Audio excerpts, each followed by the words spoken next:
Ei, papito. Você tá onde?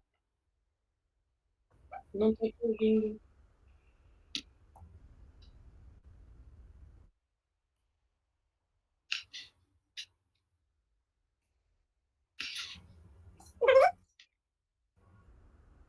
Tá fazendo um barulho de uma voz rapidinha.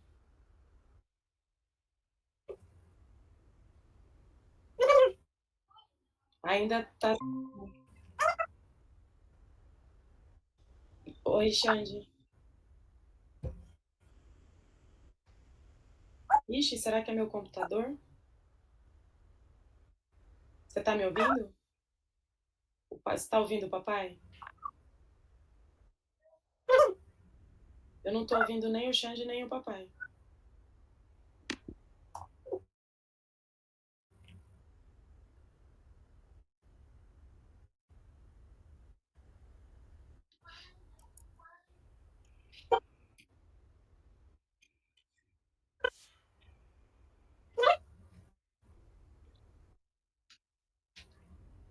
Deu ruim aqui. Não escuto ninguém.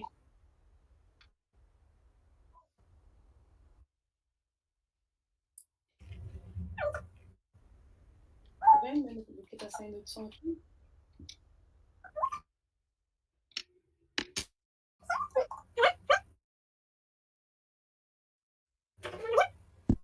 Melcom falou pra você apertar o F5 no navegador. No navegador.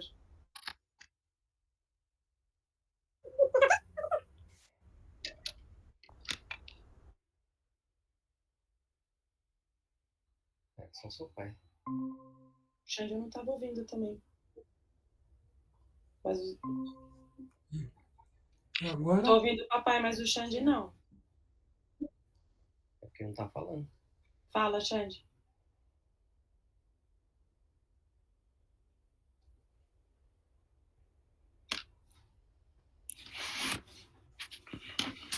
Vem mais pra cá você. Chegou.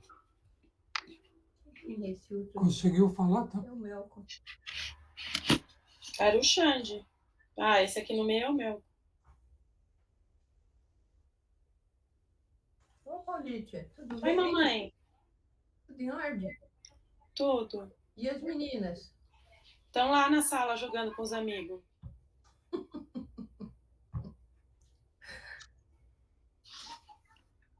Faz tempo que eu não te vejo. Faz, a gente se viu quarta-feira. Foi quarta? Eu não sei, não me lembro. Então, depois que você foi embora, depois de uma meia hora elas vieram. Ah, não. Porque você não me ligou, eu voltava. Era quase 4 horas, eu falei, Quem? aí fizeram uma entrevista, depois eles vão avisar e eu te aviso de novo. Tá. Fala, Xande.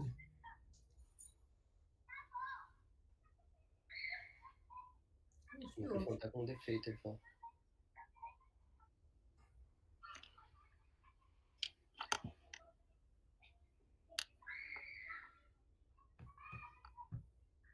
Nada ainda.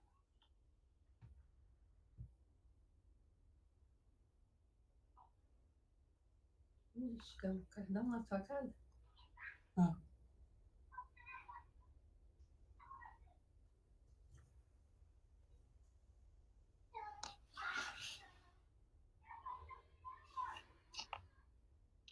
Caíto e a Aline não vem? Quem? O Caíto e a Aline? A Aline ia num show. Fugiu? E o Caíto disse que ia levá-la e depois ia entrar, que ia chegar atrasado. Entendi.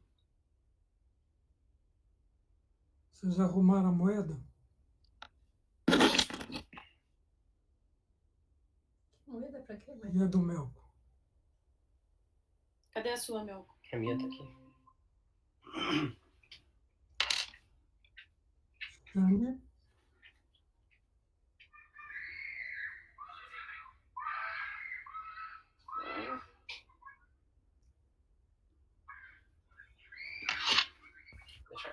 Depois continua, né? Tá, vai. Voltou o som? Voltou. Voltou, muito bom. Eu apertei o FN errado aqui. Ah, daí apertou, daí deixou o microfone fechado, né? O F4. Ah, Quem tá falando? o É o Xande, Xande. como é que nós começamos? A respiração. Com a respiração, porque aqui, ó, já tá A tudo. respiração. Então, vamos fazer 5 respirações. Inspira pelo diafragma. Expira e depois deixa o ar entrar normalmente.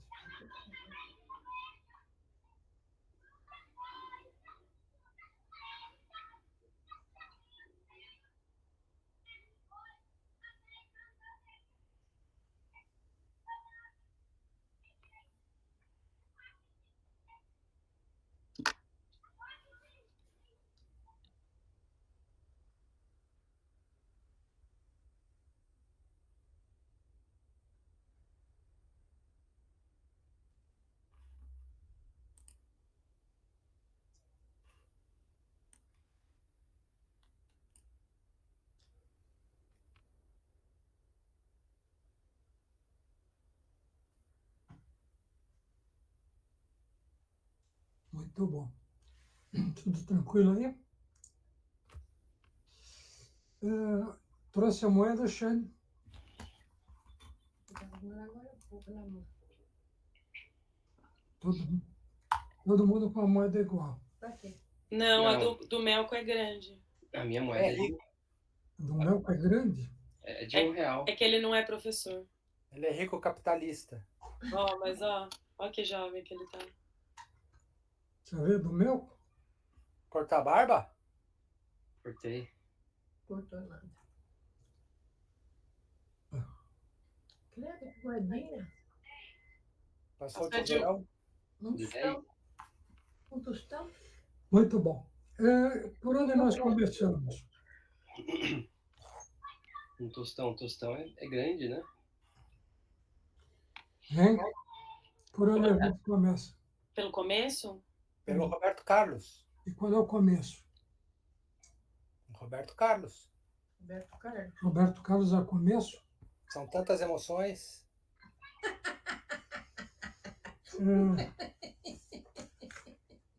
Tantas emoções. Não é o pergaminho 6?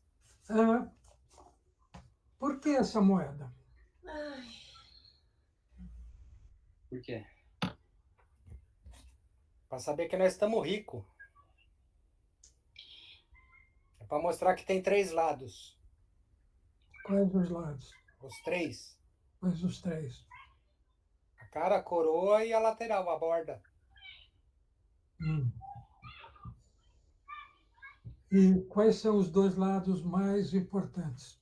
A cara e a coroa, né, pai? Hã? A cara e a coroa. Sim. A gente pode transformar essa moeda num talismã? Pode, a gente pode fazer o que a gente quiser com ela. O que é talismã, né? O que é um talismã? É um objeto de sorte? proteção, né? De sorte? Proteção? O que mais? Eu não consigo nem enxergar o que tem aqui na coroa. Eu nunca enxerguei coroa em moeda nenhuma. Pra mim, eu só vi a cara, nunca vi coroa. Qual que é a cara? Hã? A careca tem a cara. E a coroa é o lado do número. Ficou por eliminação, virou o lado do número. Por que é cara e coroa? As moedas de antiga devia ter, né? A coroa do reino, né? A cara do rei e a coroa, sei lá. Exatamente, porque as primeiras moedas tinham a cara do rei de um lado e a coroa do reino do outro. Então, cara e coroa. Qual é a mais importante? Os 2. Por que os 2? Porque tudo tem 2 lados. Hã? Porque mostra que as coisas têm 2 lados. Você pode avaliar as coisas por lados diferentes. Por que que eu Eu estou... já acho que não é isso. O que é? Os dois lados são importantes porque a gente precisa da totalidade para conseguir o equilíbrio. Muito bom. E que é diferente de ter dois lados, porque as coisas podem ter milhares de lados, depende de como você olha. Não entendi, passou um avião aqui, desculpa. As coisas podem ter milhares de lados, depende de como você olha. Eu prefiro achar que a coroa e a cara são importantes por causa do equilíbrio, porque um depende do outro. Não existe um sem o outro. Esse é o mais importante. Por que que eu estou sugerindo esse talismã? Parece uma bobagem, parece coisa de bruxaria, parece coisa antiga, né? E é mesmo. Olha na minha cara. Sempre que nós tivermos alguma coisa, e aí a gente vai entrar um pouco nos estoicos. Lembram que os estoicos falavam? Agir com a razão. Hã? Agir com a razão Agir com a razão é o que mais? e serenidade. Nós não podemos nos preocupar ou enfrentar aquilo sobre o qual nós não temos nenhum poder. E nós devemos nos preocupar e agir sobre aquilo que nós temos poder. Então, é aquilo que a Paula falou, é a totalidade.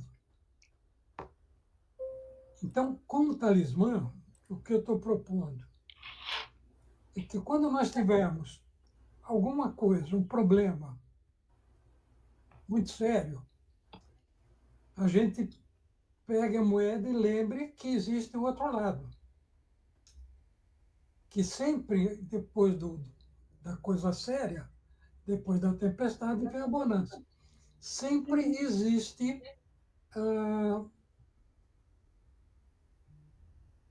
o outro lado, que tudo é impermanente. Né? Além de existir a totalidade, tudo é impermanente. Nada dura para sempre.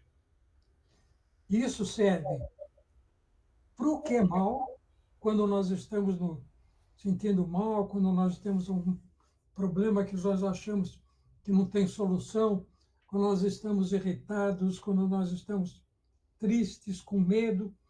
Existe o outro lado. E o outro lado também é verdadeiro. Quando a felicidade é muito grande, quando nós estamos correndo tudo tranquilo, nós podemos nos preparar que daqui a pouco vem o contraponto. Então, quando você estiver aborrecido, cheio de mágoa, cheio de problema, pega a moeda. O simples fato de você pegar a moeda, você vai ver que você vai ter a totalidade. E a coisa vai se reverter no tempo certo. Então, não adianta a gente falar, eu pego a moeda e a coisa se reverte imediatamente. Não. Não é isso que vai acontecer. Ela vai reverter no tempo certo. A natureza tem sempre o seu tempo certo. Então, nós podemos trazer essa moeda e tem algumas coisas que nós estamos estudando, principalmente dentro do Sermão da Montanha, que é o céu e o inferno.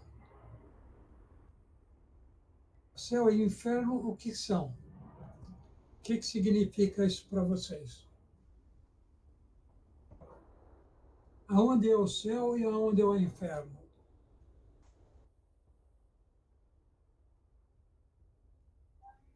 É tudo no mesmo lugar dentro da gente. É tudo dentro da gente. Quer dizer, nós construímos e nós vivemos dentro do céu ou dentro do inferno. Aí é uma questão de você trabalhar e escolher o que você quer. E o que é Deus e demônio? Existe um Deus e um demônio?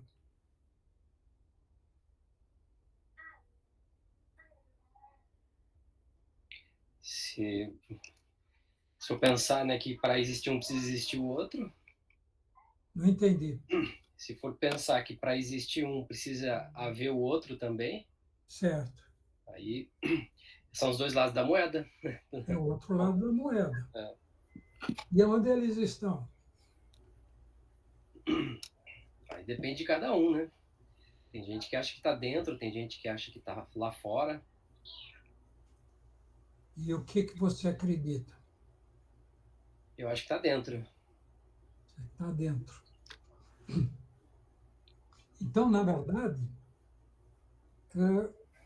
o Deus e o demônio somos nós. Né? Esse Deus programado que existe pela religião é uma coisa muito distante. E, na verdade, o Deus está dentro de cada um de nós, assim como o demônio.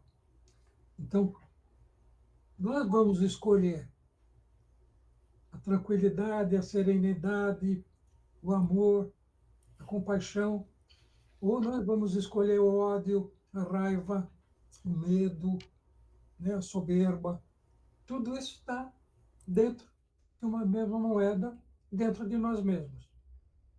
Então, ficou claro isso? Tem lógica? O problema é esse. Não adianta o que eu digo. O que vale é o método de cada um. É como vocês avaliam, como vocês medem cada um dessas propostas que a gente está apresentando. De como você acredita. Você pode não acreditar em nada disso e está absolutamente correto. Você pode acreditar em tudo isso e está absolutamente enganado. Por quê? Porque vai depender do teu estado de evolução. E para isso tem duas perguntas muito importantes. Por quê e para quê? Nós já trabalhamos sobre isso, não trabalhamos? Por quê? Onde começa o porquê?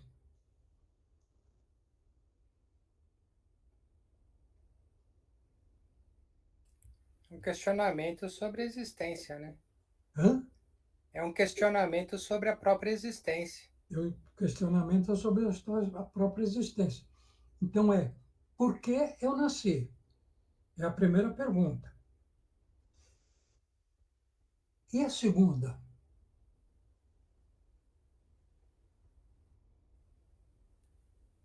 Para que eu nasci? Para que eu nasci? Existe diferença disso? Sim. Um é um fundamento e o outro é a consequência. Um é o fundamento e o outro é a consequência. O porquê é o fundamento. Hum. Por que eu nasci? Se você vai buscar a resposta para isso. Né? E para que eu nasci é a consequência de o porquê você nasceu. É o que você vai fazer da sua vida. É a consequência ou é a ação que você tem que ter para resolver, para chegar a essa consequência? É a possibilidade, eu acho. Como assim? Então, porque eu nasci, pode ser essa parte que o Xande falou, né? E aí a outra, em vez de ser uma consequência, é uma possibilidade. Que você pode ir transformando. O para que você nasceu pode ser a chance de você crescer, transformar, aprender coisas, evoluir seu espírito. É isso, Xande? Não sei. Acho que o para quê é a forma como você resolve viver sua vida. Na verdade, se for um pouco mais a fundo, é o que você veio pagar, né? Ou o que você veio aprender. Esse é o para quê. O para quê é, na verdade, aquilo que você falou. É o fundamento do porquê você nasceu. Eu nasci por isso. Para que eu nasci? Para resolver esses problemas que eu trago de vidas passadas, de encarnações passadas. Para quem acredita nisso. Para quem não acredita, para que eu nasci? Por que eu nasci? Eu nasci porque meu pai e a minha mãe tinham amor e se relacionaram. Para que eu nasci? Para me transformar em alguma coisa superior. Então, aí, no para quê, existem duas coisas: o autoaperfeiçoamento e o autoconhecimento. Eu nasci para desenvolver o autoaperfeiçoamento. O que significa desenvolver o autoaperfeiçoamento? O que é autoaperfeiçoamento, em primeiro lugar? É você se aprimorando, né? Como? É você ir se aprimorando e Você. melhorando, sendo uma pessoa melhor, sei lá, alguma coisa nesse sentido. É isso, Paulo?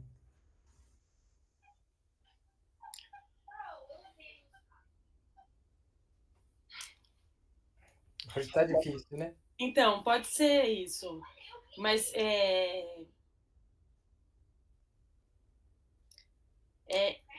então, é ser melhor no quê? Melhor para quem? Como é que é? É ser melhor no quê ou melhor para quem? Assim É mesmo. sempre para você mesmo. Você não pode ser nada para os outros. Você está trabalhando para você. Quando diz autoaperfeiçoamento, está dizendo o quê? Então, mas você vai se aperfeiçoar para resolver uma coisa que você não resolveu. Será que é isso só? Ué, se você volta para pagar os pecados, Mas quem que diz que você volta para pagar pecado? ué, se você vem resolver os karmas, aprender com o que você deixou para trás, Mas nem sempre você volta para resolver. Às vezes você volta para ajudar. eu acho que não dá para voltar só por uma coisa. Eu acho que quando a gente volta, volta para as duas coisas. Porque não tem como você acessar um problema seu sozinho, porque a gente não vive sozinho. A raça humana é coletiva. O que é aperfeiçoamento? Então, se é você ser melhor do que você era, você afinar alguma coisa que você já pode ter, é sofisticar uma coisa. Não sei. É fazer a melhoria, é melhorar, Você vai ser é gentil, você vai ser aperfeiçoar. gentil de uma maneira melhor. Você vai ser educado, você vai ser educado de uma maneira melhor para você, que te agrida menos, que te enfada menos. Exatamente. O Alexandre é um exemplo claro disso. Ele fez a faculdade, fez o pós-graduação, depois ele fez o doutorado, depois ele fez o pós-doutorado. O que é isso? É um aperfeiçoamento ou não? É burrice. É um aperfeiçoamento.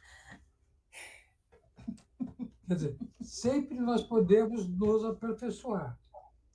Então, o autoaperfeiçoamento, ele parte do quê? É um processo interno, né? É um Você vai processo. buscar melhorar aquilo que você acha que precisa. Isso é a insatisfação. Você não está satisfeito com aquilo que você é ou não. Se você está satisfeito, você não vai precisar aperfeiçoar. Então, é uma coisa que é importante nós estarmos pensando. Por que eu estou insatisfeito? Essa minha insatisfação, ela tem aquilo que a Paula acabou de dizer. Ela vem em benefício meu, ela vem em benefício da minha família, ela vem em benefício da minha profissão, ou ela vem em benefício da sociedade? Mas será que essa questão pode não ser uma insatisfação e sim ser uma,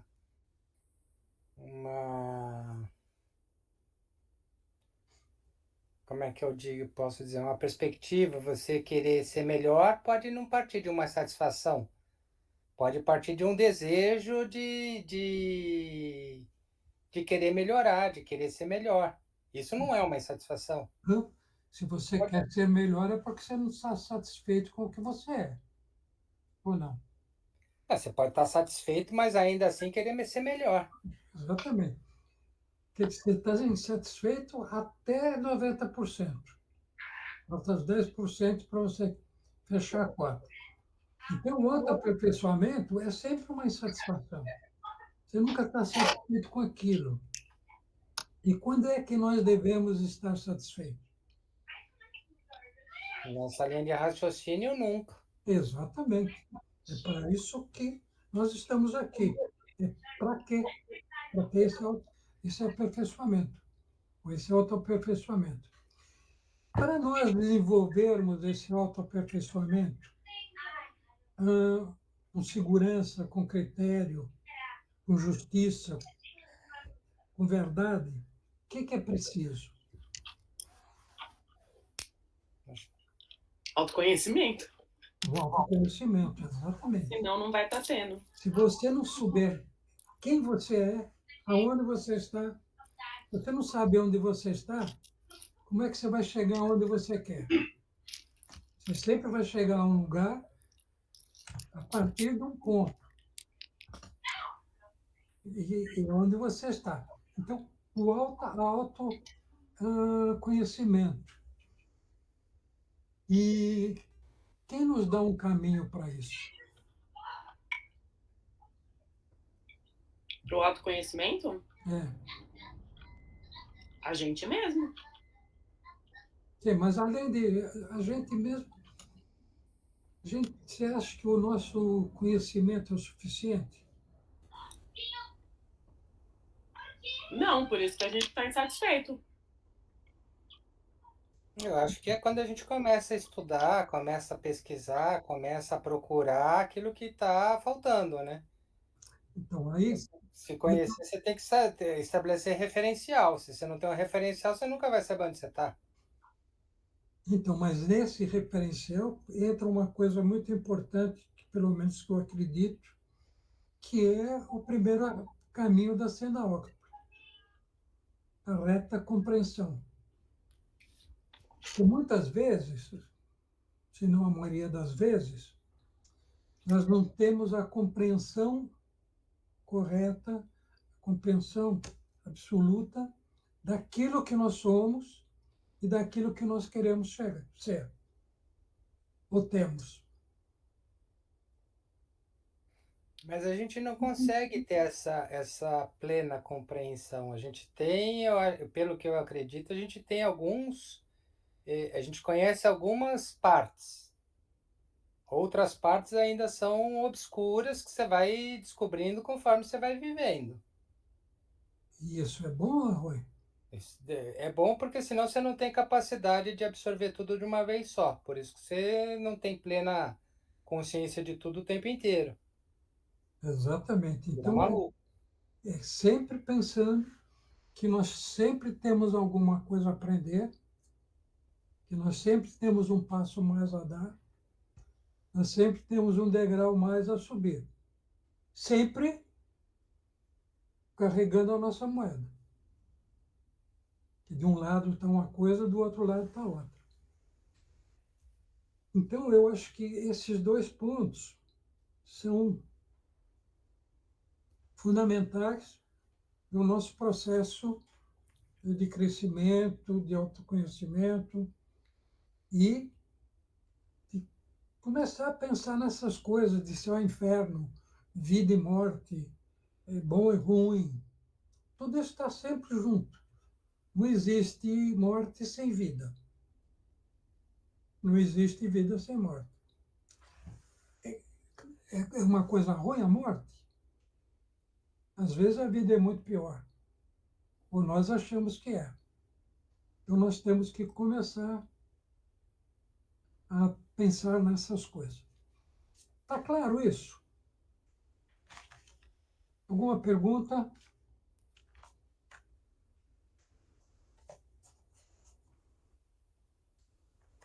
Alguma dúvida?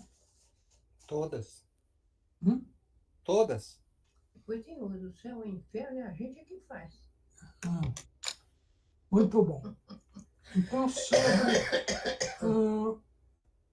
o material do Encontro 11, o que vocês acharam de interessante?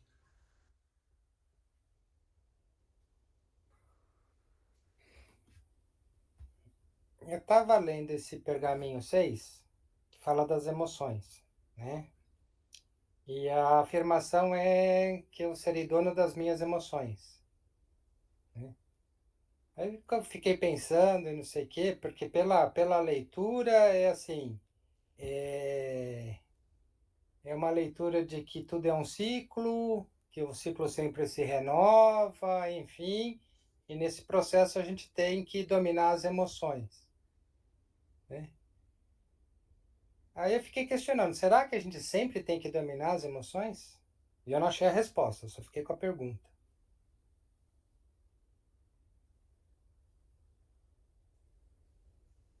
Você tem uma resposta, Paulo?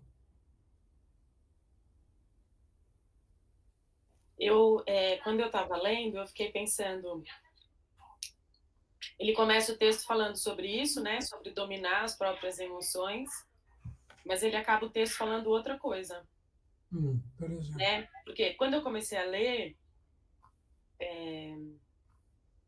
eu já sabia que essa impressão que eu tive não era que ia acabar o texto, mas eu fiquei um pouco com a sensação de uma coisa muito dura, de uma coisa muito. Você tem que ser controlado, você tem que ser organizado, você não pode deixar se afetar por nada para você atingir os seus objetivos. Aí fica uma coisa muito obstinada, a pessoa fica muito. Ambiciosa. Ambiciosa, mas também nesse lugar de não poder falhar, de não poder errar, de não poder sofrer. Mas aí depois ele fala das emoções como uma escolha, né? Você entender que você sentiu, que você teve aquilo, mas entender que você pode fazer de outro jeito, transformar aquilo para seguir.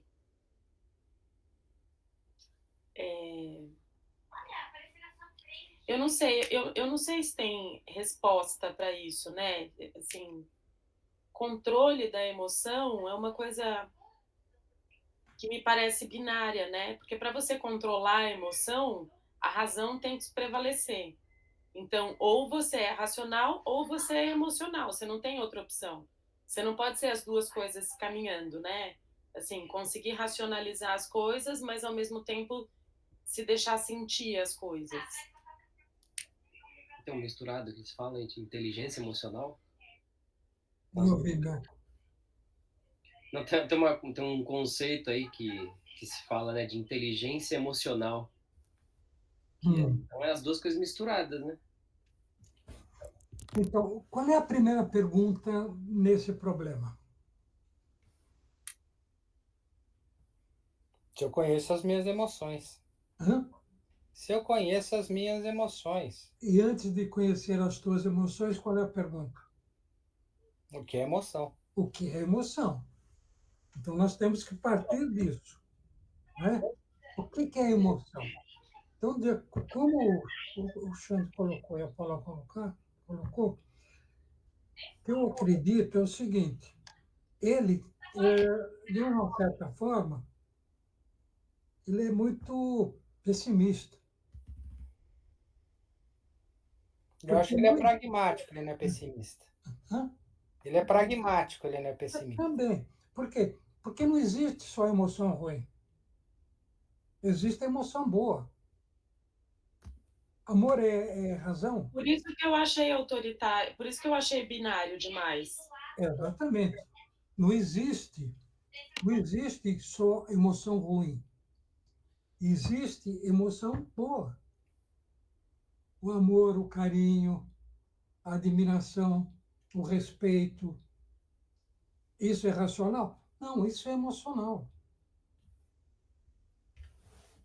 Você não respeita alguém só racionalmente. Você respeita alguém. Se você respeitar só racionalmente, é superficial. Você vai respeitar alguém com emoção. O que é emoção? É você na coisa. A emoção é você na coisa. Então, existem as emoções más, né? O medo, a raiva, o rancor, o orgulho, a inveja. São emoções negativas. Mas existe o outro lado, as emoções positivas. E aí, mais uma vez, a nossa Mas elas todas não são necessárias? são. Por quê? Você precisa sentir raiva para poder sentir bondade Para depois. saber o que é bondade. É o que você falou, céu e inferno. Uma complementa a outra. Uma te dá a possibilidade de você analisar a dimensão da outra. É. Então, primeira coisa, as emoções. Né? Você tem que dominar as emoções. O que ele quer dizer com isso? Que nós temos que dominar as nossas emoções negativas. E não é só o Og Mandino que fala sobre isso. Existe uma porção de psicólogo, existe uma porção de filósofo que fala sobre isso. Só que a coisa fica restrita a só um lado da moeda. Então, nós temos sempre que... Mas aí é dominar. Mas aí é dominar a emoção, ou compreender porque você está sentindo aquilo e tentar transformar aquilo em outra coisa. O que você acha? Dominar, para mim, não. Porque eu entendo, a palavra domínio me traz a sensação de opressão. Então, eu estou reprimindo um sentimento ruim para ele não me dominar. O domínio é conhecimento. O domínio é Deus. O que é o autoconhecimento? Dominus. O que é o autoaperfeiçoamento? É a reta compreensão. Mas, além, o que é isso? É o domínio ou é a transformação? É a sabedoria. É um processo de transformação, na verdade. Onde nós encontramos a grande lição da transformação? A pergunta é difícil. Hã? Essa pergunta é difícil. Não. Pergunta de novo. Onde nós encontramos a resposta da transformação?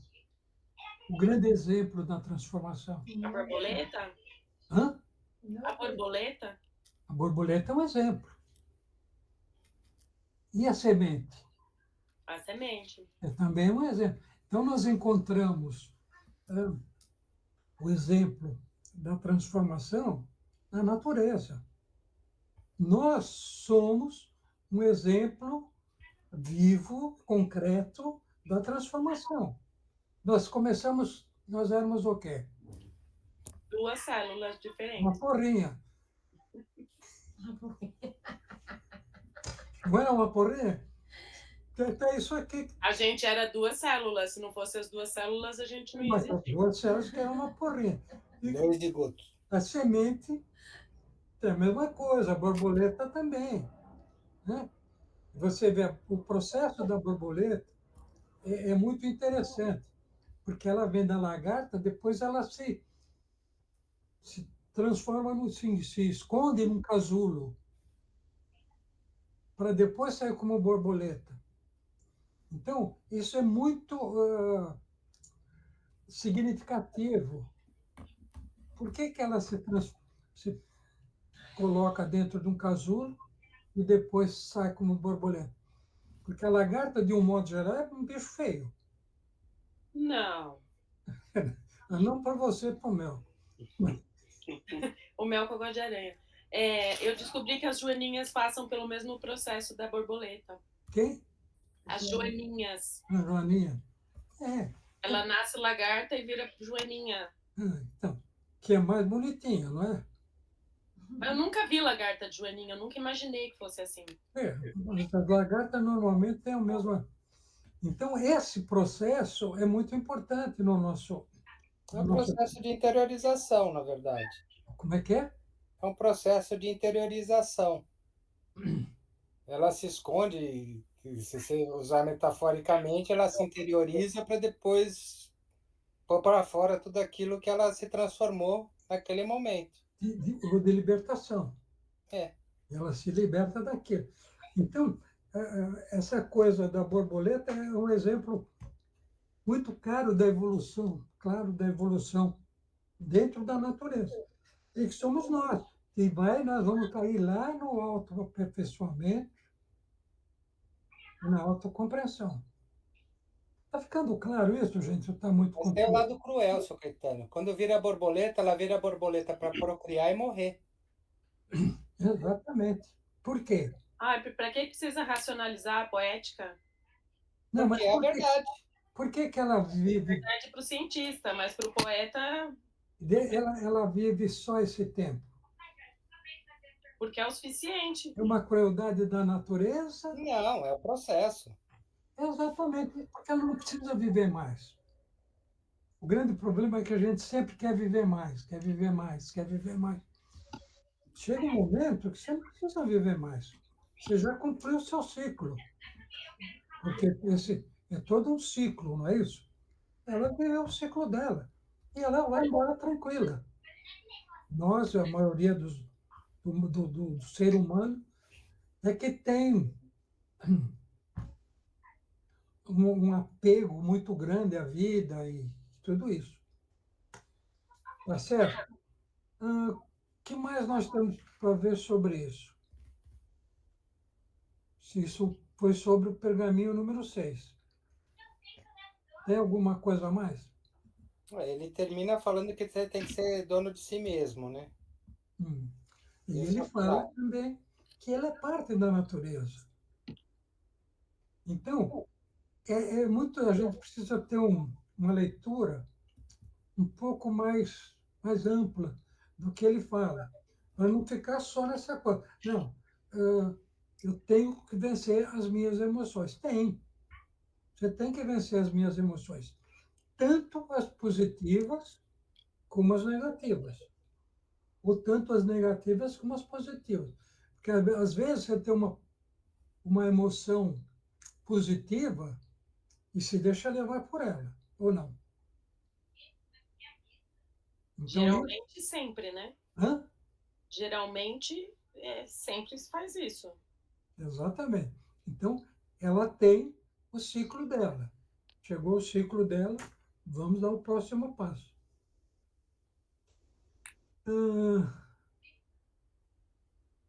O que nós semeamos hoje?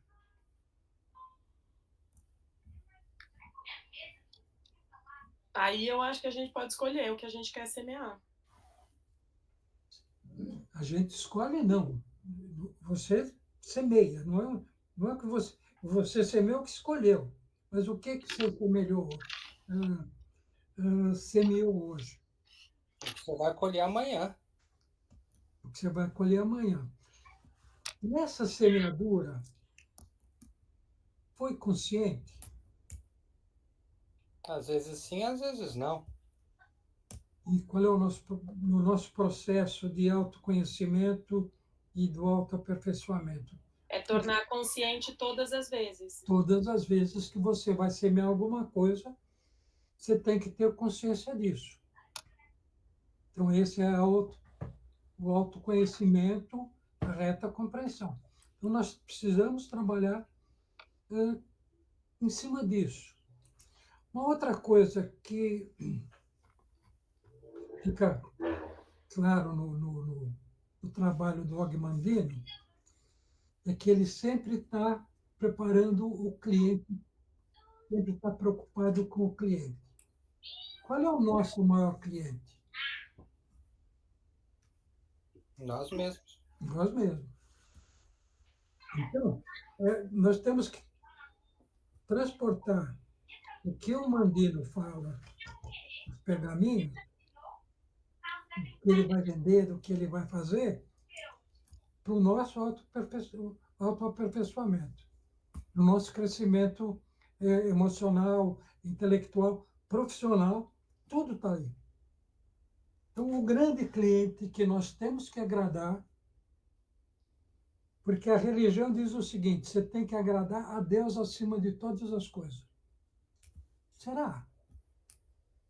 Será que Deus quer ser agradado? Será que ele precisa? Não. Nós precisamos, ele não. Ele já é perfeito na sua essência.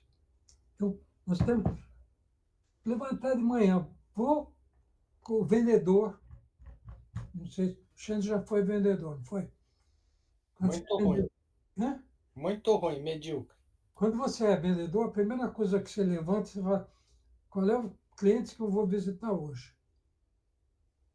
O que eu preciso levar para ele? Quando a gente acordar de manhã, lembrar do cliente que nós temos que cuidar hoje. O que eu vou oferecer para esse cliente? O que eu tenho de melhor para oferecer para ele?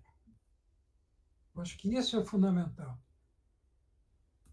E procurar, na medida do possível, oferecer o que você se propôs a oferecer. Porque nem sempre nós conseguimos chegar lá. Tá certo? Tem alguma relação do estoicismo com o pergaminho 6? Das emoções? De uma certa forma, você está racionalizando as coisas que estão acontecendo e não ficar preso naquilo que te desvia do caminho, né? Como assim? Não entendi. É assim, eu entendo o estoicismo como uma prática de razão, tá? O estoico é um cara racional, Certo. né? E o pergaminho 6, o que eu entendo de dominar a emoção é você conseguir racionalizar, não deixar de sentir, né? Então eu acho que elas se cruzam aí. Se você conseguir racionalizar as coisas, você consegue, pelo menos, aperfeiçoar um pouco o seu conhecimento. Mas eu acho que você só consegue racionalizar se você sentir. Se você não sentir, você está imaginando. Você não sabe o que está acontecendo, né? Você está elucubrando. Você não está tendo uma forma mais concreta de entender o que você está sentindo. E o estoico, eu acho que ele vai nesse sentido de você poder utilizar da razão para ser uma pessoa melhor. Consigo mesmo e com os outros, na verdade.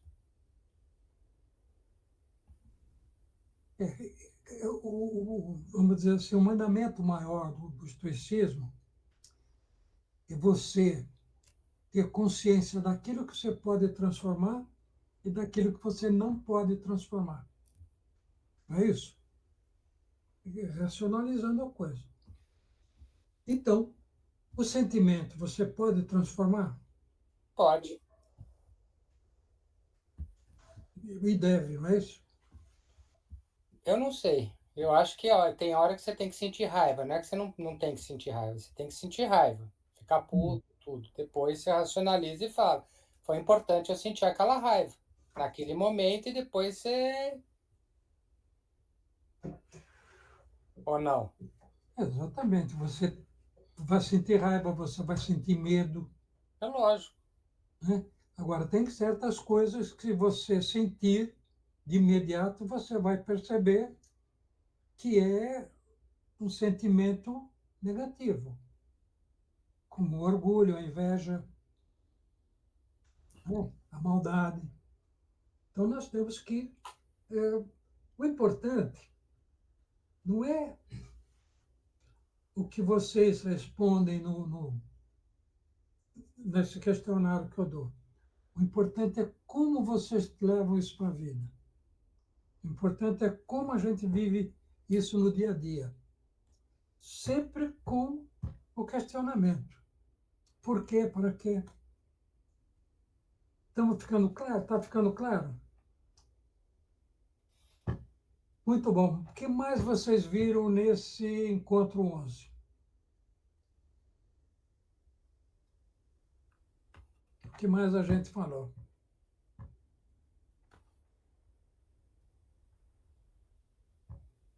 A lei do mínimo esforço? A lei do mínimo esforço.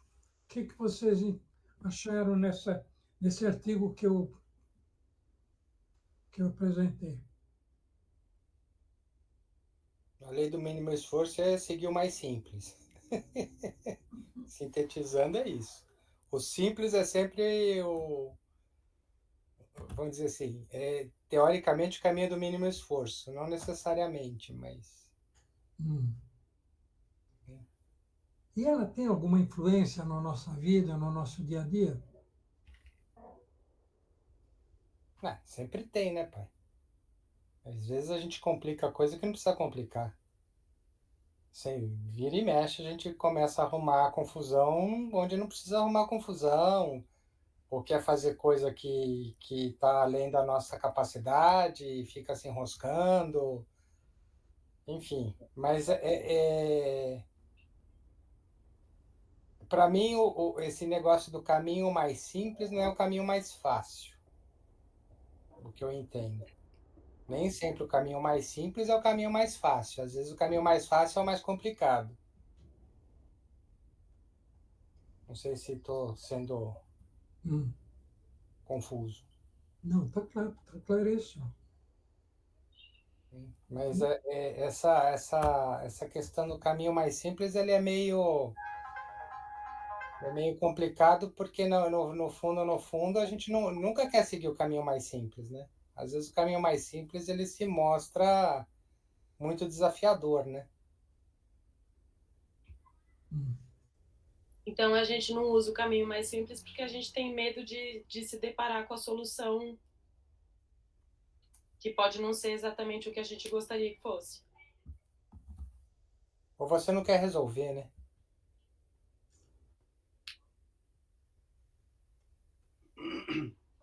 Quando é que a gente não quer resolver? Quando a gente não quer se deparar com o problema. Não necessariamente. Às vezes você até tem consciência do problema, mas você não quer a resposta para ele. Aí pode ser vários motivos. Você tem medo, o problema é confortável para sua existência, né? Ele justifica um monte das suas atitudes que você acha que estão corretas e que, no fundo, você precisa trabalhar melhor. Então é ter um problema de estimação? Por aí. Como é que é? É um problema de estimação? Problema de estimação? É que você fica cuidando dele, deixa ele lá vivendo junto com você. Você fica acalentando. Você cria uma muleta, né? Para justificar ou falha, ou erro, ou incapacidade. Se utiliza disso. E às vezes é mais fácil, que é uma das coisas que eu demorei para aprender e que hoje eu uso com muita facilidade. É falar não sei e falar não. Entendeu? Mas com 20 anos eu não sabia falar não sei. Entendeu? Ou seja, eu preciso aprender mais coisa. E isso eu não sei. Hoje eu falo, hoje não, já faz um bom tempo que eu falo, isso eu não sei, eu vou saber, mas agora eu não sei. Exatamente.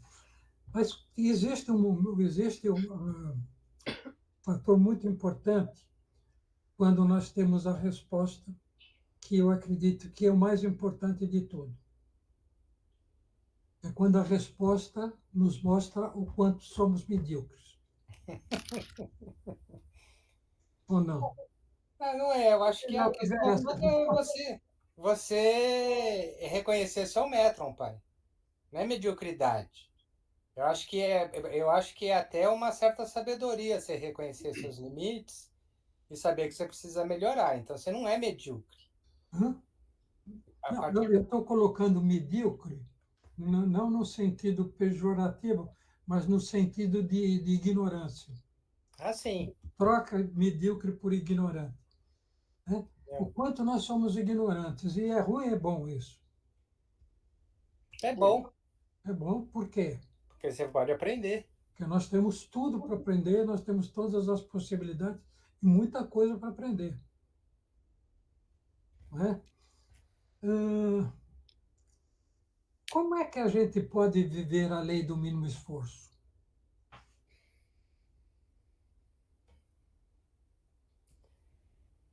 Eu acho que é simplicidade, né?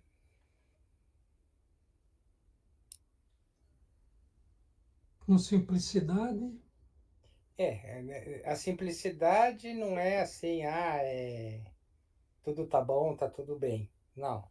A simplicidade é você ter noção de quem você é, você se autoconhecer, você saber os seus limites, reconhecer as suas deficiências. Eu acho que a simplicidade está aí, uma certa humildade, alguma coisa nesse sentido. E não ficar preso nisso. Eu acho que o mais importante é, além de reconhecer, não ficar preso, né? A partir do momento que você reconhece, você consegue projetar o que você pode fazer para ser um pouquinho menos medíocre, vamos falar assim. encontrar o caminho da liberdade, da libertação. Da libertação, não da liberdade. Liberdade você pode ser livre e você continuar sendo medíocre. Da libertação. Muito bom. Existe uma forma da gente poder viver isso no nosso dia a dia? Difícil. Hã? Difícil. Em algumas situações é bem difícil. Eu acho que você deu a resposta para isso. Eu sei, mas assim, a dificuldade que eu vejo, daí eu uso muito do que a Paula coloca, de que a gente vive em sociedade e que a sociedade nos impõe determinados comportamentos, né? E que, assim, se eu quiser permanecer nessa sociedade, eu tenho que me adaptar a isso que está sendo imposto. De uma certa forma, até concordar. Ou então, eu me excluo dessa sociedade. Ou então você tenta transformar essa sociedade. Não sei se aí seria a lei do mínimo esforço. Transformar a sociedade é a lei do máximo esforço. Entendeu? Pensando assim, na forma como a gente vive hoje, né, a gente consegue, para diversas situações, adotar essa lei de mínimo esforço.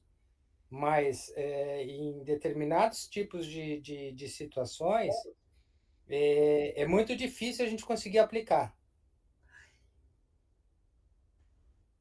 Por quê? Porque aí a gente volta lá para o começo, né? Em determinados momentos, as emoções superam as razões, e aí a lei do mínimo esforço vai por água abaixo e você começa a criar um caminho mais complicado. Por quê? É porque falta conhecimento, falta um monte de coisa. Falta compreensão das emoções, falta compreensão do momento. Mas aí entra uma outra questão, né? Que eu acho que também seria interessante a gente analisar, né?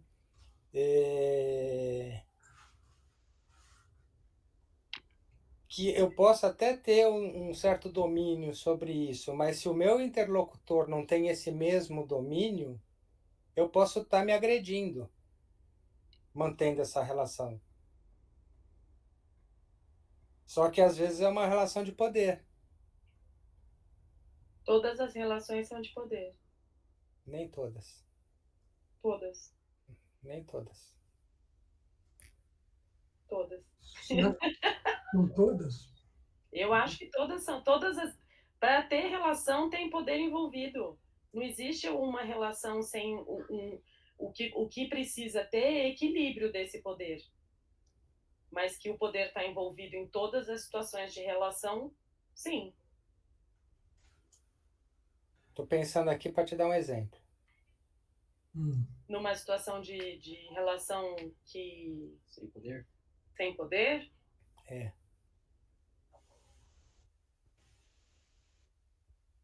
Se tem tua relação com as tuas filhas é uma relação de poder? É. É, porque eu sou a mãe. A minha função é ensinar sobre este mundo, sobre as coisas que são possíveis delas fazerem nesse mundo que não que socialmente foi construído. É uma relação de amor, mas também é uma relação de poder. E relação de poder não é só de imposição do poder, mas de ter a possibilidade de. Por isso que eu acho que todas as relações são relações de poder. A gente tem, eu tenho a possibilidade de ensinar de maneiras diferentes. Eu vou escolher qual a maneira que eu vou ensinar. Certo. E elas têm a possibilidade de compreender o que é possível para o que elas já têm de conhecimento, porque eu acho que os conhecimentos só acontecem porque a gente faz relação do que a gente já sabe com o que está chegando e vai transformando e ampliando. Foi muito pedagógico? Dentro da tua concepção de poder, sim, então, perfeito. Não é aquele poder impositivo, é um poder de compartilhamento, é um poder de convivência. Eu acho que é perfeito. Muito bom. Vocês têm mais alguma coisa para colocar?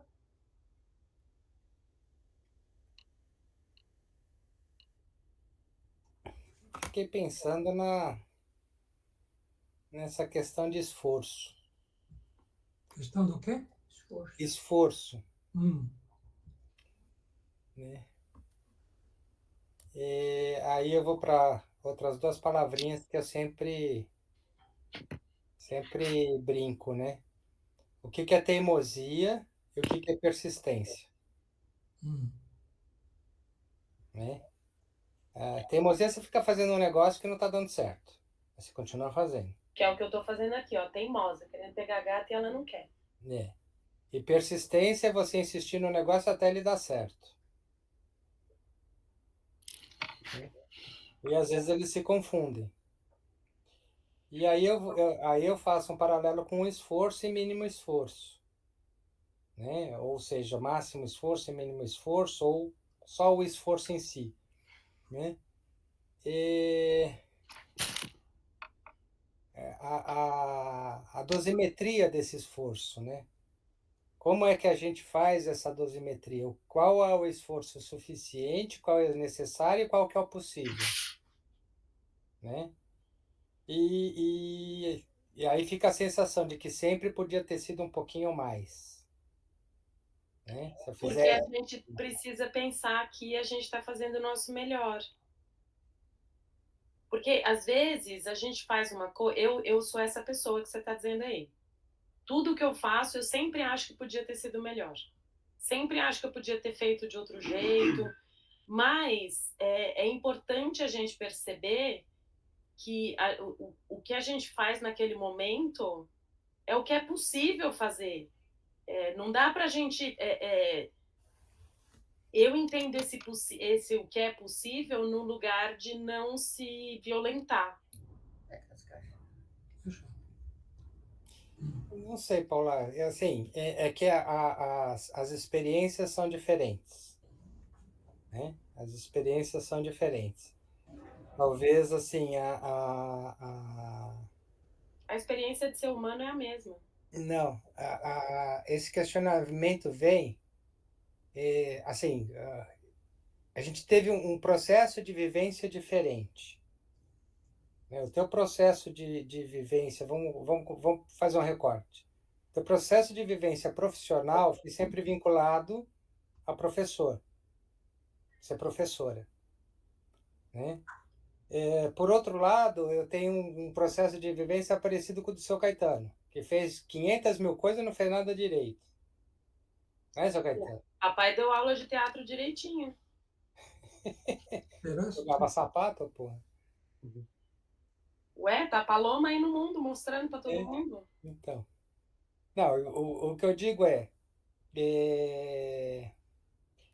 em determinados momentos você pensa assim, eu poderia ter sido um vendedor melhor, né? Como diz lá o Mandino, né? Eu só volto para casa a hora que eu fechar uma venda. E às vezes você não fecha nenhuma venda o dia inteiro, você bate perna o dia inteiro e não fecha nenhuma venda, e não vai fechar. Alguma coisa tá errado e, enfim, sei lá, né? E às vezes você ter consciência de que você tem que parar é bom, né? Mas aí vem aquela, talvez ou a insatisfação ou um processo de autopunição, de falar, eu podia ter feito melhor, de autojulgamento, não autopunição, de autojulgamento, né? Nessa situação eu poderia ter feito melhor e eu tinha capacidade de fazer melhor. Por que que eu não fiz melhor? Porque naquele momento era o que dava para fazer, né? Essa eu acho que é uma resposta simples, né? Por que que eu falo isso? Né? Aí vamos para o lado racional, né? Porque na ciência sempre pode ser melhor, nunca é suficiente.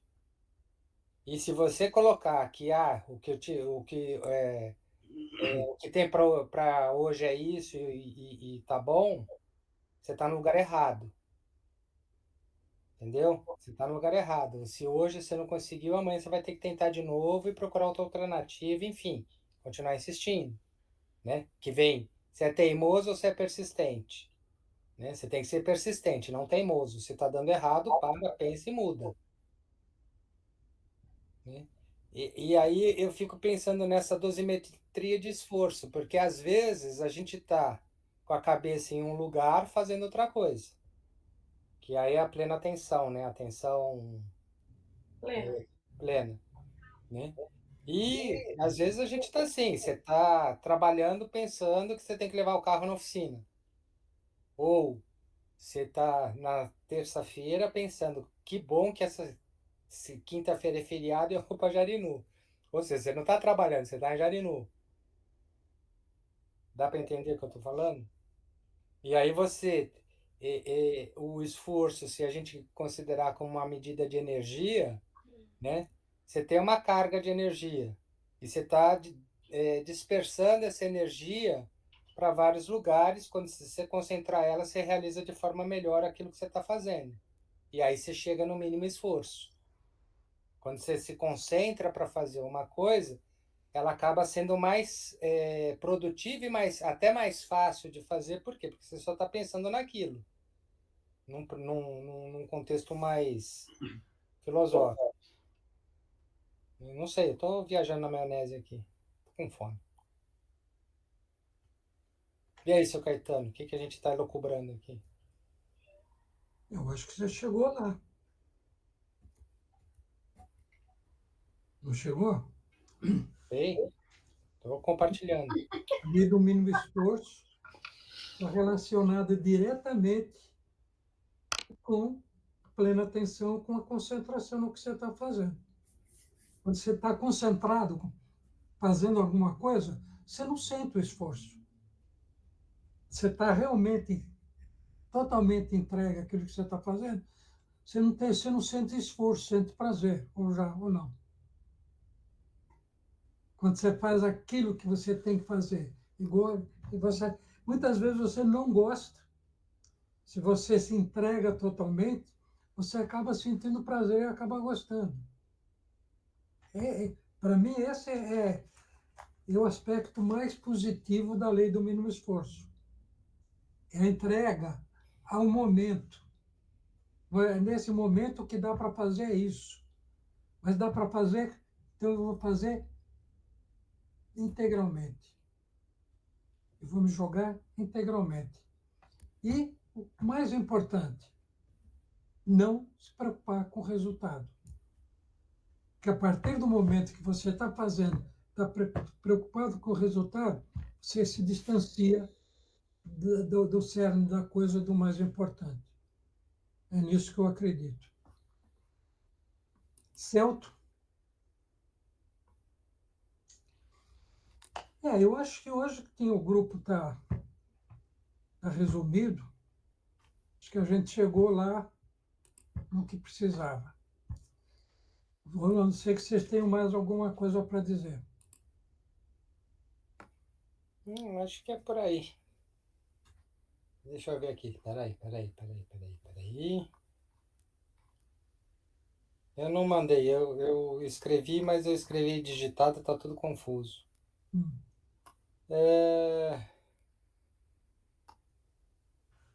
Um ponto, sem querer ser chato, mas um ponto que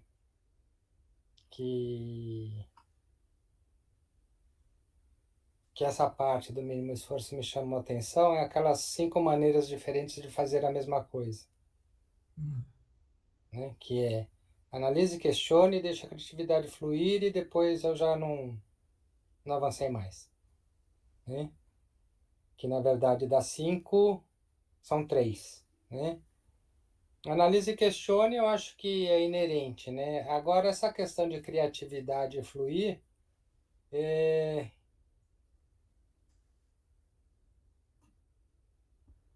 eu fiquei pensando na nossa ignorância, como você colocou, né?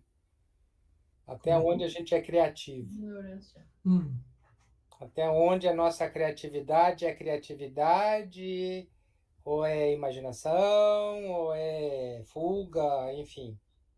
Eu entrei numa noiazinha aqui, de que, assim, tudo bem, a gente é criativo, não sei o quê, tudo, né? A gente tem a capacidade de fazer bastante coisa porque a gente teve formação para isso. Mas aí essa coisa da criatividade, que daí o texto traz, que a gente, se você deixar o pensamento fluir, você vai encontrar o caminho. Né? De uma certa forma diz aqui, né? E vai ser um caminho de mínimo esforço a princípio, né? Aí entra o conflito entre essa criatividade ser uma emoção ou ser uma racionalização. Foi o ponto que eu comecei a tentar refletir, né? Porque, a princípio, criatividade ela tem um fundo de emoção. Quando você começa a racionalizar muito, você tolhe a sua criatividade. Você começa a botar dentro de caixinha, tentar padronizar, enfim, achar alguma forma de transformar isso em algo palpável, né? Aí eu fico pensando, quando um cara pinta um quadro, né? Às vezes ele desenha e depois pinta. E às vezes ele sai pintando, ele não sabe o que vai acontecer lá na frente. Né? O que é a criatividade? É o cara desenhar e pintar em cima ou ele sair desenhando? Sair pintando, desculpa. Então, porque o conceito de criatividade, nesse exemplo, ele está atrelado à arte, né? Aos caminhos artísticos. Eu entendo o conceito de criatividade com a sabedoria de encontrar resoluções diversas para o mesmo problema e pensar em qual dessas maneiras pode ser criativo é ter mais de uma opção de solução. Para mim é isso, assim. Ser criativo não é só inventar, inovar, mas é você conseguir, você ter uma coisa para resolver e você conseguir dar um passo para trás, olhar para esse problema e depois de perguntar, de questionar e de refletir, você conseguir pensar em possibilidades diferentes e aí a partir dessas possibilidades você avaliar o que é mais lei do mínimo esforço para você. Entendi. Não entendi não, é uma pergunta, não estou fazendo uma... Não, eu entendi o que você falou, tô pensando. É que eu sempre, quando as pessoas falam de criatividade, é uma coisa que me pega muito, né? As pessoas, eu não sou criativa. O que é ser criativo? Esse criativo que você falou é uma coisa que aparece aqui em casa na lição de casa. Eu não sou criativa para fazer texto. Aí eu questiono. Como uma pessoa que lê tanto não tem criatividade para escrever? Então, quando a gente coloca um pensamento pedagógico, tá? Quando a gente coloca a criatividade no lugar de ser inovador, de ser espetacular, de fazer uma coisa grandiosa, ela é inacessível para a maioria das pessoas, né? Quando a gente coloca a criatividade no lugar de ser criativo é conseguir pensar em formas diferentes de resolver os problemas ou em conseguir olhar para a situação e se distanciar e voltar para ela, eu acho mais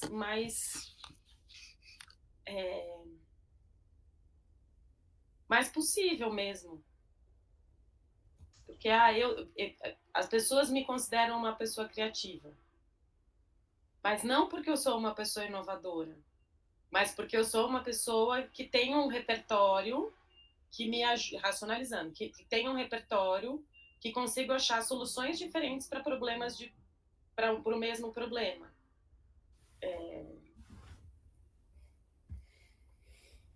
Então, mas você não estaria confundindo criatividade com repertório?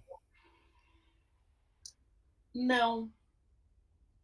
Não, porque eu acho que você ter repertório não significa que você tenha que você saiba usar esse repertório. Eu acho que o grande problema é que muitas vezes confunde criatividade com talento. Criatividade não tem nada a ver com talento. Criatividade é aquilo que a Paula falou.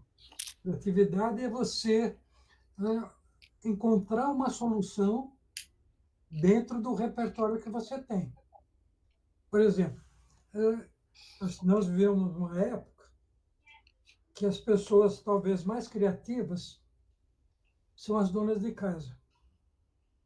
Que ela vai no supermercado com R$ 30 e tem que ser criativa para fazer um almoço. Isso é criatividade. Talento ou não? Talento é você conhecer alguma coisa e criar além do que existe. Então, são duas coisas diferentes. Mas a criatividade está atrelada exatamente ao teu conhecimento. Ninguém vai criar além do seu método. Não cria. Se você não tiver uma base, se você não tiver uma referência, você não vai criar. A criatividade não é um milagre, como é colocado. De repente ele criou, não. Você vê, eu não me lembro quem foi que fez, foi o Einstein, que ele desenvolveu o processo da relatividade subindo num ônibus. A hora que ele pisou no ônibus, resolveu o problema. É aquilo que o Thomas Edison dizia. A gênio é ser 99% de transpiração e 1% de inspiração. Então é isso, a criatividade é isso, é muito isso. É muito trabalho, é muita base, muito repertório e um momento de inspiração.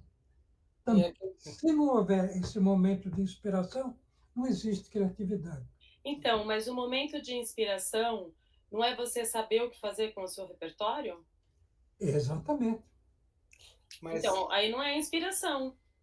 Aí é que tá. Aí é matemática. Posso ser chato? Hum. Se você trabalha o seu repertório, isso não é criatividade. A criatividade, para mim, é você conseguir pensar fora da caixinha. O que é pensar fora da caixinha? A caixinha é o seu repertório. A caixinha é o seu repertório. É você pensar em alguma coisa que está fora do seu repertório e falar, bom, é isso que é por aqui o caminho. E tentar traçar um caminho diferente. É ir além. Isso Exatamente é criatividade para mim. Enquanto eu estou dentro da minha caixinha, usando as ferramentas que eu tenho, né? Que pode ser só um alicate, uma chave de fenda, ou pode ser uma caixa de ferramentas gigantesca. Não interessa o tamanho da caixa, ela continua sendo a sua caixinha de ferramentas. Então, aí eu não entendo que seja criativo eu saber qual é a ferramenta mais adequada ou quais as ferramentas possíveis que eu posso usar nisso, né?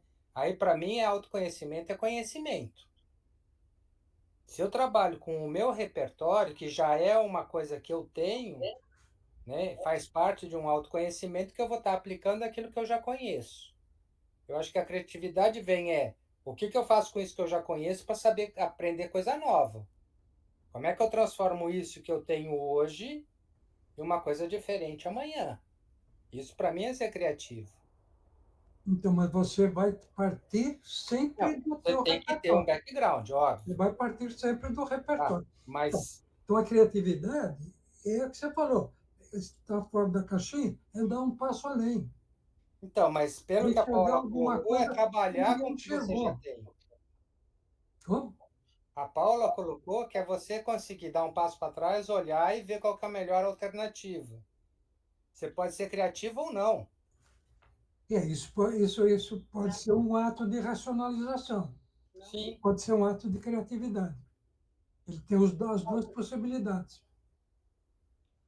Entende? A criatividade é alguém sempre que vai além do pré-estabelecido, do que já existe, e trazer alguma coisa de uma forma nova. Normalmente, eu acredito que a criatividade seja isso. Né? Você diz, uma caixa de ferramentas. Às vezes você vai fazer alguma coisa, você não tem, você vai trocar uma torneira, você não tem estopa, você tira o cadastro do teu sapato, põe lá e funcionou. Teve criatividade nisso. Entendeu? Alguma coisa que a gente conhece mais de perto. Mas eu acho que isso é importante. E nós começamos a fazer esses questionamentos e buscar respostas. Eu acredito que essa é a função do que nós estamos propondo nesses encontros. Certo? Certo. Mais alguma coisa, Xande? Não. Paula? Eu fiquei concordando com o Xande. O quê? Fiquei concordando com o Xande. Porque do exemplo que eu dei quando as pessoas me acham criativa, porque geralmente eu trago, quando as pessoas, sei lá, na escola, vêm me pedir ajuda, queria fazer uma atividade que falasse de não sei o que, não sei o que, não sei o que lá.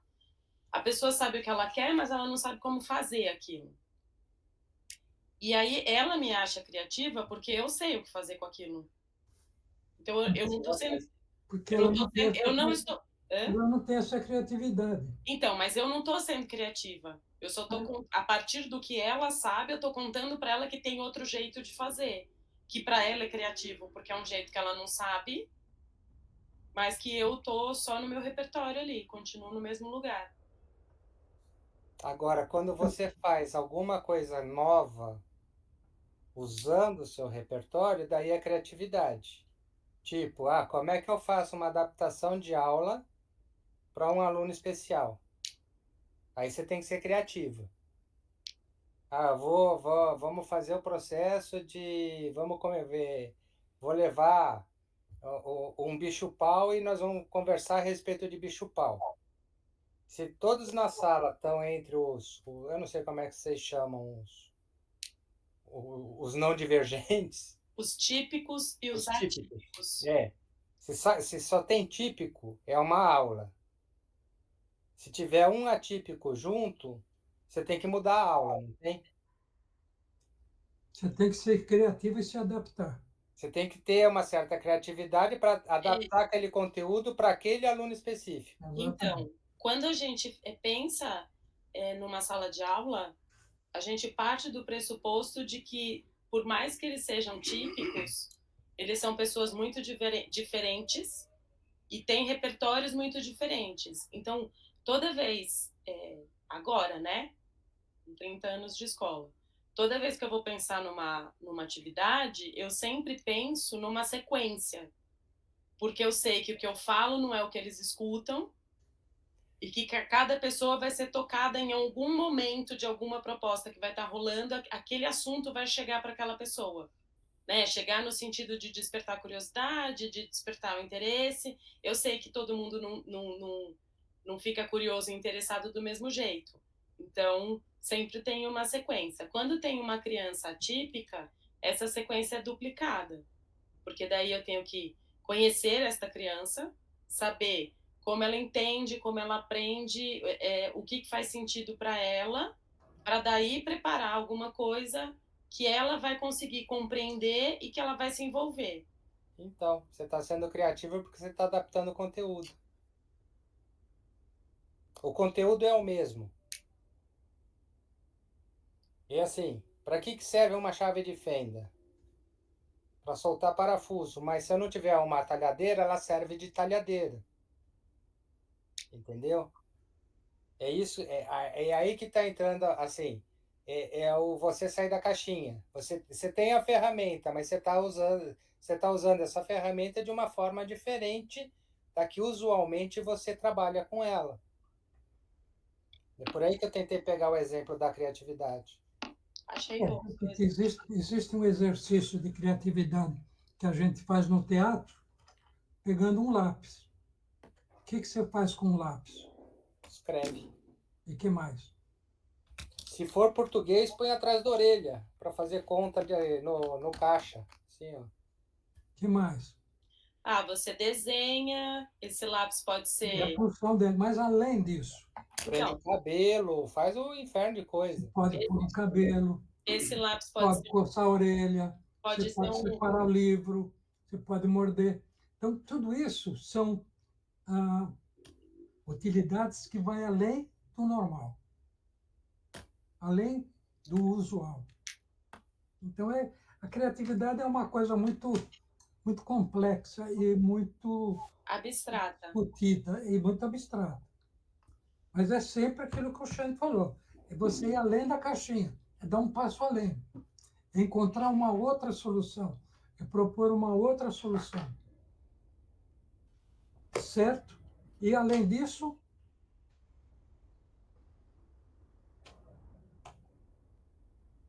vamos encerrar? Vamos. Vamos. Vamos encerrar com uma meditação? Uma meditação criativa? Isso, uma meditação criativa. Qual foi a criatividade que eu trouxe para a meditação?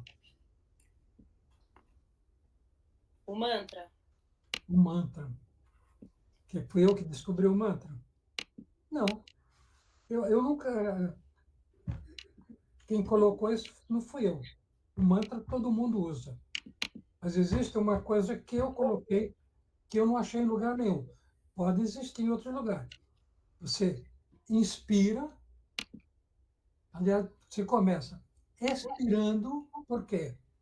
Você joga tudo que você tem de ruim para fora, depois você inspira, depois você dá um tempo e você diz o mantra. Depois você expira contando. Então, onde é que está a minha criatividade? É juntando proposta de 2 ou 3 professores de meditação. Não fiz nada novo, só juntei as coisas. Teve alguma criatividade nisso? Teve. Fui eu que criei? Não. Eu pura e simplesmente usei as coisas como o Xande está falando. Você tem uma chave de fenda, você vai usar como talhadeira, você vai segurar uma porta, você põe a chave de fenda para segurar uma porta. Você vai fazer uma extensão do braço, você vai bater lá em cima, teu braço é curto. A chave de fenda pode ser um personagem de uma história. Pode ser um personagem de uma história. E eu tenho uma história que a personagem principal é um palito de fósforo. Então, tudo vai ter nossa criatividade. E toda criatividade depende do nosso repertório. Você não vai criar aquilo que você não conhece. Não vem assim, Espírito Santo desce em você e te inspira. Não existe isso. Então vamos lá. Expirando. Quem vai pôr o relógio? Quem vai pôr a música? Eu estava tentando abrir ela aqui, mas deu erro. Não, não deu não. Posso pôr. Então, Abriu? Vamos fazer a música. Se quiser, eu abro aqui. Eu já vou compartilhar.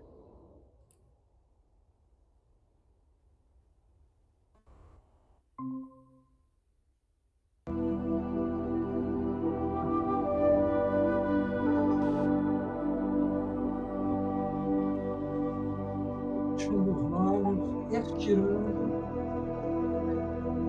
inspira, diz o mantra, volta expira. Mais uma vez, e depois nós vamos fazendo a conta do 10 com o dedinho.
Até a próxima. Beijo. Até.